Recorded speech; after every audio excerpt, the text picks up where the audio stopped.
মানুষ কেনা বেচা হয়, এখন তো বিক্রি করতে পারি নাই। এই 800, 900, 1000 টাকা করে পড়তেছে। ভাই কামলার দাম ভাই 1200। আমাদের লাভ হয় কোথায় ভাই? আমাদের তো লস।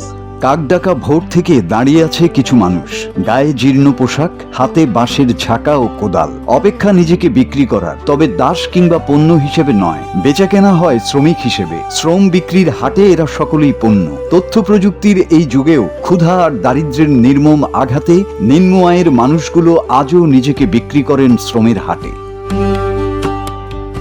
এমন চিত্র দেখা যায় পাবনার কাশীনাথপুর হাটে। কাজের সন্ধানে এসব হাটে আসেন দিনমজুর শ্রমজীবী পেশার মানুষ। কৃষক বা গৃহমালিকরা হাটে এসে দিন বা চুক্তিভিত্তিক কাজের জন্য শ্রমিকদের দরদাম ঠিক করেন। কাজের সন্ধানে সকালে শ্রমিকের এমন হাটগুলো দিনমজুর বা কামলার হাট নামে পরিচিত। হাট হলো 8টা থেকে 5টা পর্যন্ত।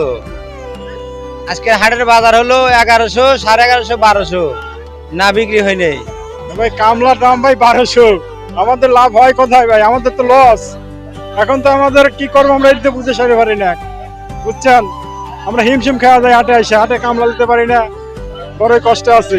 পরিবারের মুখে দুমুঠো খাবার তুলে দিতেই দূর দূরান্ত থেকে কাশীনাথপুর হাটে কাজের সন্ধানে আসা শ্রমিকদের অনেকেই বিক্রি হলেও কেউ কেউ থেকে যান অবিকৃত। হাটে আসা শ্রমিকদের কাজ পেলে মুখে হাসি ফোটে, আর কাজ না পেলে মলিন মুখ নিয়ে অপেক্ষা করতে হয় পরবর্তী দিনের জন্য।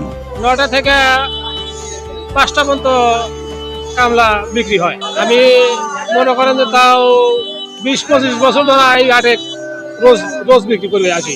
আজকে মনে করেন যে এখন তো বিক্রি করতে পারি নাই। এই 800, 900, 1000 টাকা করে পড়তেছে। কাশীনাথপুর বাজারে স্থানীয় এক দোকানদার বলেন, যুগের পর যুগ ধরে এই হাটে কামলা বিক্রি হয়। সকাল থেকে সন্ধ্যা পর্যন্ত মানুষ কেনাবেচা হয় এই হাটে।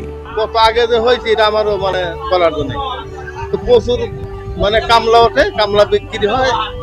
বহু পূর্বের হাট, মানুষ কেনা বেচা হয়। মনে করেন যে একজন ধরেন যে খেতে খামারে কাজ লাগবে, তো গ্রামে কামলা পায় না, তো ওই হাটে আসে ওই কামলা কিনে নিয়ে চলে যায়। ভোরের আলো সবার জন্য নতুন আশা নিয়ে আসে, কিন্তু এই হাটে সেই আলো মানে শুধু একটি প্রশ্ন: আজ কি বিক্রি হবে আমার শ্রম? প্রতিটি মুখের পেছনে লুকিয়ে থাকে একটি পরিবারের ক্ষুধা, সন্তানের ভবিষ্যৎ আর বেঁচে থাকার লড়াই। প্রতিদিন সূর্য ওঠার সঙ্গে সঙ্গে এই হাটে শুরু হয় জীবনের পরীক্ষা। কেউ কাজ নিয়ে ফেরে, কেউ ফিরে যায় খালি হাতে, কিন্তু পরদিন ভোরে আবারও তারা আসে, কারণ ক্ষুধা কোনোদিন অপেক্ষা করে না। Desk report, Bangla TV.